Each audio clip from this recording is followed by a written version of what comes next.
Vi erano depositati, a quanto pare, anche rifiuti speciali nell'area adibita ad isola ecologica a 2 passi dalle scuole di Fontanelle. Inutili si erano rivelate le segnalazioni anche del comitato di quartiere. Circa 3 anni fa, quando forse si erano perse le speranze di vedere ripristinata l'area, i carabinieri del centro anticrimine Natura, con i colleghi della stazione e del nucleo operativo di Agrigento, avevano sequestrato l'isola ecologica su disposizione della magistratura. Tra le segnalazioni vi era quella riguardante la presenza di liquidi lasciati dai camion della raccolta, che hanno richiesto un'indagine approfondita. Per spostare l'area era stata avviata una raccolta di firme da parte delle famiglie degli alunni. Adesso finalmente si è arrivati al momento più atteso. A seguire le operazioni questa mattina l'assessore ai quartieri Marco Vullo, che abbiamo intervistato.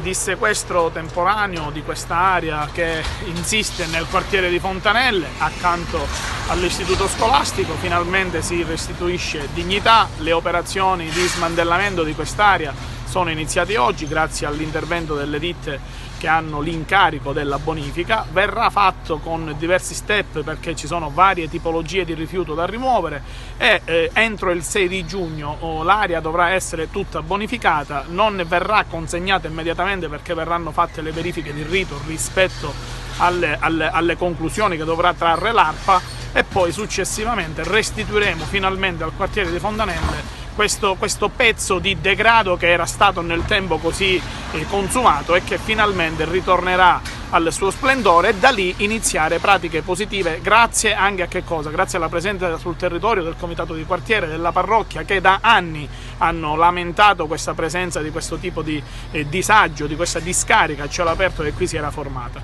e quindi siamo fiduciosi che nel futuro possiamo, diciamo così, nel territorio di Fontanelle, nel quartiere di Fontanelle, continuare quelle pratiche positive che grazie alla presenza di tante istituzioni sul territorio, ma soprattutto di quella linfa vitale che è il comitato di quartiere Fontanelle, che ci ha dato anche maggiore spinta in questo percorso, continuare a fare degli incontri soprattutto per parlare del quartiere, ma anche delle attività che possano giovare al territorio, ai residenti di Fontanelle. L'importante è che l'amministrazione continui ad essere presente. L'amministrazione deve essere presente, abbiamo avuto, diciamo, le difficoltà iniziali e ci sono delle difficoltà come tutte le amministrazioni, però siamo fiduciosi in questo percorso che è iniziato e in questo percorso che vogliamo sempre più far crescere e incrementare. Tutto ciò è possibile solo ed esclusivamente con l'aiuto di tutti, soprattutto in primis dei cittadini, dell'amministrazione, della parrocchia, delle forze sociali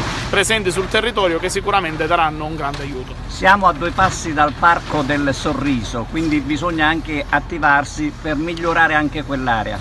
Quando c'è stata l'inaugurazione abbiamo, diciamo così, preso degli impegni. A poco dobbiamo mantenere quello che riguarda il più possibile, come dire, dare un segnale di decoro urbano. E a breve, insieme al comitato di quartiere, insieme alle forze positive del territorio, cercheremo a poco, con anche minimi sforzi a volte, non grandi cose, di cercare di restituire dignità e migliorare sempre più quello che è l'ambiente presente.